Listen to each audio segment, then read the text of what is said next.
Yeah, Coach, I guess a number of things to look at, but first two games, Trey Galloway's passing ability to play as a facilitator. I think it was 8 assists in 18 minutes tonight.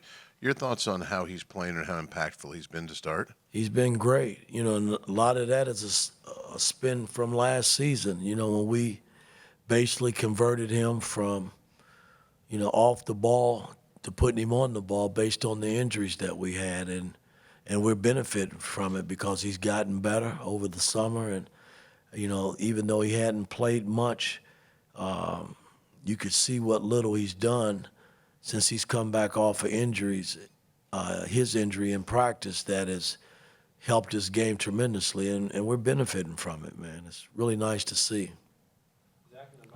Mike, I think we probably asked about McKenzie's scoring after the last game too, but I think it's something like 16 rebounds and 5 or 6 assists. Just how encouraging is it to see him not just scoring the ball, but hitting the game in other areas impactfully? It's very encouraging because he's really starting to extend his game a little bit.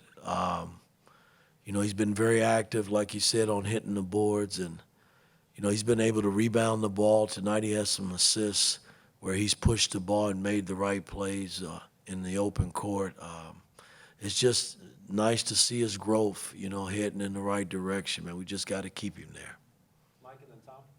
Coach, is it fair to say the team wasn't playing as hard as you wanted them to in the first half, and what was the key in That's an understatement. I thought we were still home in the bed sleep. It was awful. And you got to give Eastern Illinois credit because they played hard. They made shots. I just thought our defense intensity was just lacking the first half. And we adjusted the second half, and guys came out and got after it, and couldn't ask for a better second half. Tom and then Jack. Mike, you care to share what the halftime conversation was like? No, I won't do that. I would never do that. But it was enough to get us a fire lit and get us going in the second half. So I'm happy that they responded. You in that second half too, you were able to get a lot of runouts off of turnovers and tip balls and such.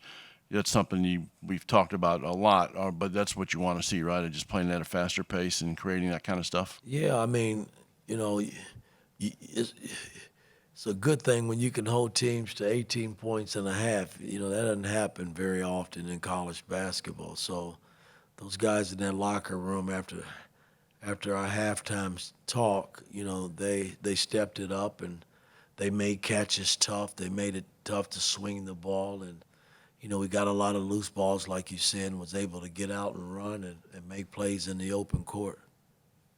Jack and then Daniel. Yeah, Mike, for Kanan Carlisle to see a couple shots fall there in the second half, how important do you think that was for his confidence and kind of understanding his role after, kind of a slow start against? No, it's huge. I mean, I'm going to need him to make shots. Goody made a few shots tonight.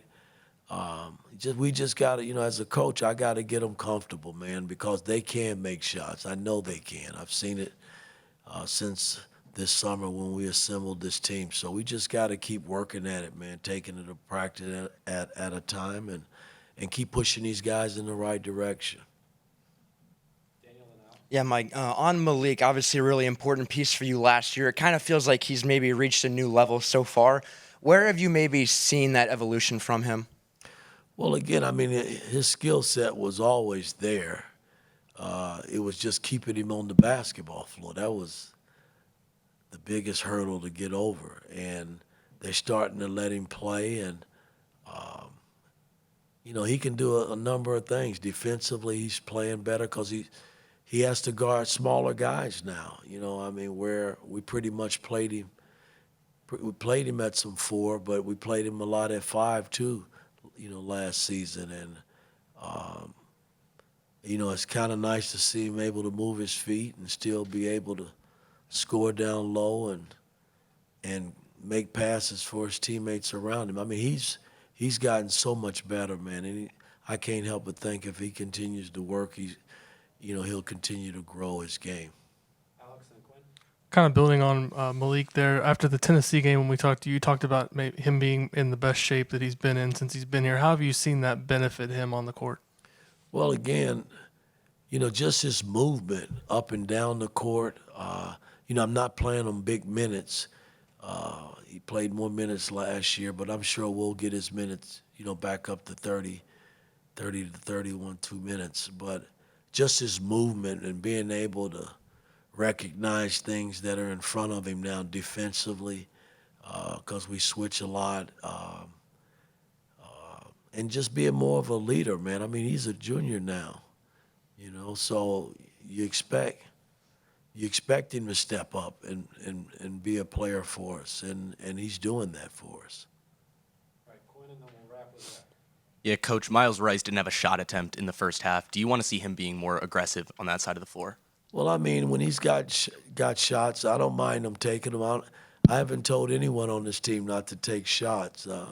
I mean, we scored 90 points tonight. That's a lot of points in college basketball. But I'm encouraging him. You got shots, knock them down. Hell, Goody, you got shots, let's shoot the ball, man. I mean, I didn't bring you here to, not shoot it. So we just got to stay positive with these cats and see where it leads us. Last question, Zach. Continuing with Miles, what did you see from him from a leadership perspective in halftime and then going into the second half?